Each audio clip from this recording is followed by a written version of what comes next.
اعوذ باللہ من الشیطان الرجیم بسم اللہ الرحمن الرحیم قد افلح المؤمنون۔ اور یہ کام کر گئے کون؟ اہل ایمان۔ کون سے اہل ایمان؟ الذین هم فی صلاتہم خاشعون، جو اپنی نمازوں میں خشوع اختیار کرنے والے، صرف گنتی کر کے رکعتیں پوری نہیں کرتے بلکہ ان کی نماز جو ہے وہ خشوع اور خضوع کا ایک مظہر ہے۔ والذین هم عن اللغو معرضون، جو لغو باتوں سے اعراض کرتے ہیں، ان کا معلوم ہے وقت اتنا قیمتی ہے، مجھے اپنی شخصیت کی تعمیر کرنی ہے، میں ایک دفعہ سبحان اللہ کہوں گا تو اللہ تعالیٰ کے ہاں میرا رتبہ کتنا بڑھے گا، میں یہ وقت ضائع نہیں کر سکتا بیکار کے کاموں میں، لغو کاموں میں۔ لغو کام، معصیت کو لغو نہیں کہتے، لغو وہ ہے جس کا کوئی فائدہ نہیں، تاش کھیل رہے ہیں بیٹھے پیس ٹائم، بھائی کاہے کے لیے، کیا فائدہ ہوا اس سے؟ تمہارے لیے یہ وقت جو ہے یہ لائبلٹی بن گیا، یہ وقت تو سب سے بڑا ایسٹ ہے، اسی وقت میں تو تم نے بنانا ہے جو بنانا ہے، اپنے آپ کو بھی اور اپنی عاقبت کو بھی۔ الذین والذین هم عن اللغو معرضون والذین هم للزکاۃ فاعلون، جو ہر دم اپنے تزکیے کی طرف متوجہ رہتے ہیں، زکوٰۃ پر عمل کرتے رہتے ہیں۔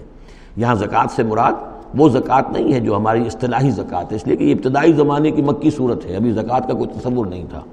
زکوٰۃ لغوی معنی میں اپنے تزکیے کی طرف ہمہ تن متوجہ رہتے ہیں، انہیں اپنے دامن کے داغ دھبے نظر آتے ہیں، ان کو دھونے کی ہر وقت کوشش کرتے ہیں۔ والذین هم لفروجہم حافظون، اور جو اپنی شرمگاہوں کی حفاظت کرتے ہیں، الا علی ازواجہم، سوائے اپنی بیویوں کے، یا او ما ملکت ایمانہم، یا ان کی لونیاں ہوں، فإنہم غیر ملومین، تو ایسے لوگوں کے اوپر کوئی ملامت نہیں ہے، یعنی وہ ان سے اپنی جو بھی جنسی تقاضا ہے پورا کر سکتے ہیں۔ یہ کوئی فی نفس ہی جو ہے، سیکس جو ہے فی نفس ہی ایول نہیں ہے، ایول اس کا غلط استعمال ہے۔ فمن ابتغى وراء ذلك، تو جو کوئی بھی اس سے آگے چاہے گا، جو بھی حلال راستے ہیں اس سے ہٹ کر، فاولئک هم العادون، تو وہی لوگ ہیں کہ جو حد سے بڑھ جانے والے ہیں۔ والذین هم لاماناتهم وعهدهم راعون، اور وہ لوگ کہ جو اپنی امانتوں اور عہد کی پوری حفاظت کرنے والے ہیں۔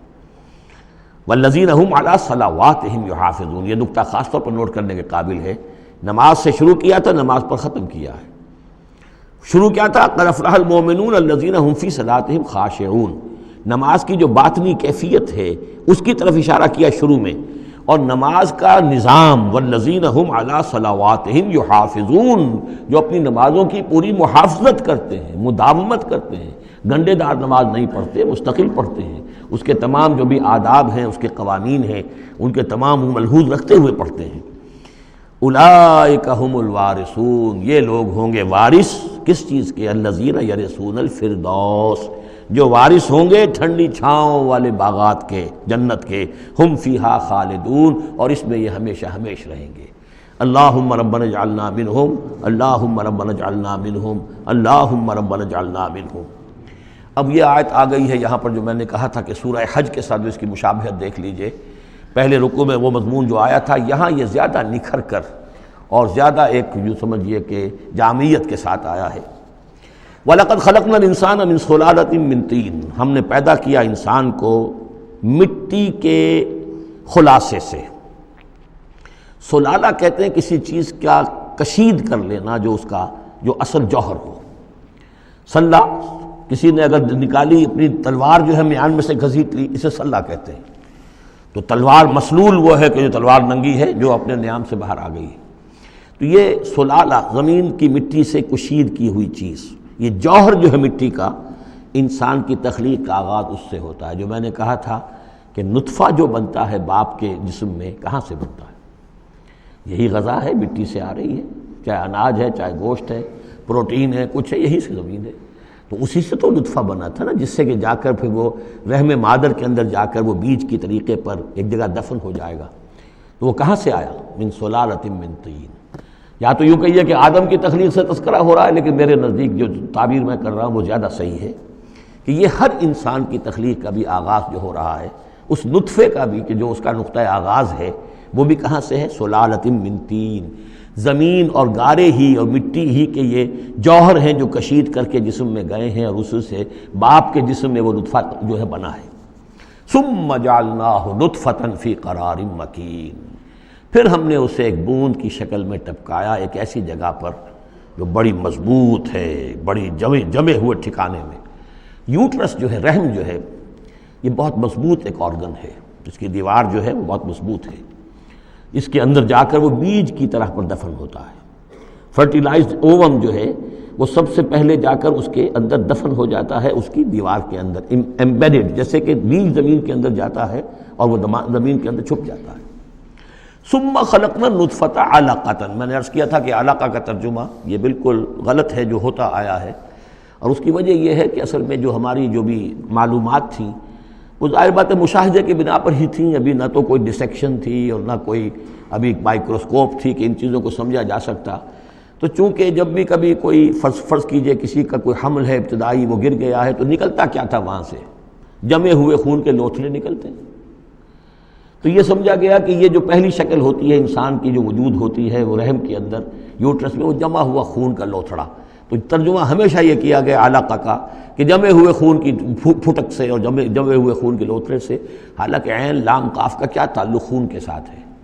اس سے لفظ معلق بنا ہے، متعلق بنا ہے، تعلق بنا ہے، علاقہ بنا ہے، یہ تو لفظ جو ہے اس کے معنی کیا ہے؟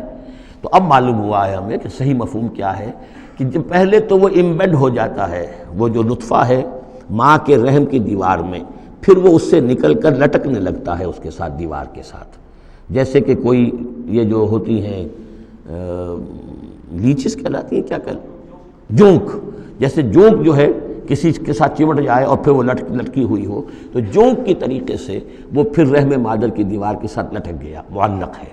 اب یہ علقہ ہے، پھر اس علقہ سے فخلقنا العلقۃ مضغۃ، اس علقہ کو ہم ایک لوتھڑے کی شکل دیتے ہیں۔ یہ وہ جو میں نے جو کیتھل مور سے آپ کا حوالہ دیا تھا میں نے ابتدائی اپنے خطاب میں، تو اس نے کہا ہے واقعتاً گوشت کا ایک لوتھڑا لے کر اپنے منہ میں رکھا، تھوڑا سا کچا سا گوشت، اور پھر اسے تھوڑا سا چبایا دانت سے، اور پھر نکال کے دکھایا کہ جو شکل میرے دانتوں کی جو شکل بن گئی ہے اس پر بین ہی یہی شکل ہوتی ہے انسان کے اندر ابتدائی ایمبریو کی، اسی طرح کے نشان پڑے ہوتے ہیں۔ تو گویا کہ یہ مضغہ جو ہے وہ وہی ہے، گوشت کا لوتھڑا کچھ نیم چبایا ہوا سا۔ فخلقنا المضغۃ عظاما، پھر ہم اسی مضغے کے اندر ہڈیاں بنا دیتے ہیں۔ فکسونا العظام لحما، اور پھر ہڈیوں کو ہم گوشت چڑھا دیتے ہیں۔ ثم انشأناہ خلقا آخر، پھر ہم اسے اٹھاتے ہیں ایک دوسرے ہی اٹھان پر۔ یہ ہے اصل میں قیامت کا حصہ جو ہے اس آیت کا، جس کو بہت کم لوگوں نے سمجھا ہے۔ واقعہ یہ قرآن کا یہ اعجاز ہے، جب تک یہ چیزیں ابھی واضح نہیں تھیں لوگ گزر جاتے تھے، اور یہ کہ عام آدمی اب بھی گزر جائے گا، لیکن یہ کہ جب بات واضح ہوتی ہے تو معلوم ہوتا ہے کہ یہاں تو قیامت مثمر ہے۔ امام راضی جو ہے رک گئے ہیں سورہ حدید کی اس آیت پر آ کر، هو الاول والآخر والظاہر والباطن اعلم ان هذا المقام مقام غامض عمیق مہیب۔ اور اس دور کے کئی مفسرین قرآن کو میں نے دیکھا وہ وہاں سے ایسے گزر جاتے ہیں کہ جیسے وہاں کچھ ہے ہی نہیں۔ تو یہ اصل میں دیکھنے والی آنکھ سے متعلق ہے۔ اب یہاں غور کیجئے، یہاں فا اور ثم کا فرق دیکھیے۔ لقد خلقنا الانسان من سلالۃ من طین کے بعد آیا ثم سے جو وقفے آ رہے ہیں وہ پورے دور کے ہیں۔ اب وہ مٹی کا سلالہ جو ہے اس سے نطفہ بننا ایک مکمل دور ہے۔ ثم جعلناہ نطفۃ فی قرار مکین، پھر ہم نے اسے ایک بڑے مضبوط مکان کے اندر ایک بیج کی شکل کے اندر دفن کیا، یہ دوسرا دور ہے۔ ثم خلقنا، لیکن اس ثم کے بعد کتنے فا آ گئے ہیں۔ ثم خلقنا النطفۃ علقۃ فخلقنا العلقۃ مضغۃ فخلقنا المضغۃ عظاما فکسونا العظام لحما، 4 فا آ گئے۔ پھر آیا ثم انشأناہ خلقا آخر، ایک بالکل نیا مرحلہ ہے یہ۔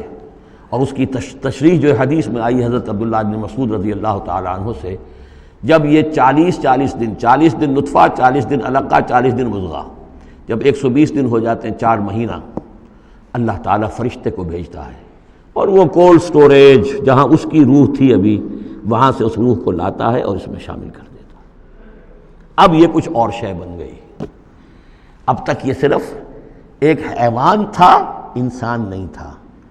اب وہ حیوان انسان کے ساتھ وہ روحانی وجود انسان جو ہے جب لا کر شامل کر دیا گیا، ثم ينفخ فیہ الروح، لیکن اس حدیث کو بھی لوگوں نے سمجھا روح سے مراد جان ہے، حالانکہ ہمیں معلوم ہے کہ یہ جو 4 مہینے ہے تو کیا بے جان تھا وہ؟ معاذ اللہ، وہ تو جو مرد کا سپرمیٹوزوان ہے وہ بھی زندہ ہے، لیونگ ہے، ماں کا جو اووم ہے وہ بھی زندہ ہے، زائگوٹ ہے وہ بھی زندہ ہے، مردے کا تو سوال ہی نہیں۔ تو در حقیقت یہ زندہ تو یہ سب ہے، لیکن اس کے بعد اس میں جو روح پھونکی گئی، پہلے وہ صرف حیوان تھا، اب وہ انسان بنا۔ یہ ہے ثم انشأناہ خلقا آخر، پھر ہم نے اٹھایا اسے ایک اور ہی تخلیق پر۔ فتبارک اللہ احسن الخالقین، بڑا بابرکت ہے اللہ تمام تخلیق کرنے والوں میں بہترین تخلیق کرنے والا۔ ثم انکم بعد ذلک لمیتون، پھر تم اس کے بعد پھر تمہارے اوپر موت وارد ہوگی، ایک نیا دور آئے گا تمہارا۔ ثم انکم یوم القیامت تبعثون، پھر تم قیامت کے دن دوبارہ اٹھا لیے جاؤ گے۔ یہ ہے گویا کہ حیات انسانی کے مختلف مراحل کی بہترین اور جامع ترین اس موضوع پر یہ جو ہے جگہ، یہ سروۂ سلام ہے قرآن مجید کا۔ صدق اللہ العظیم۔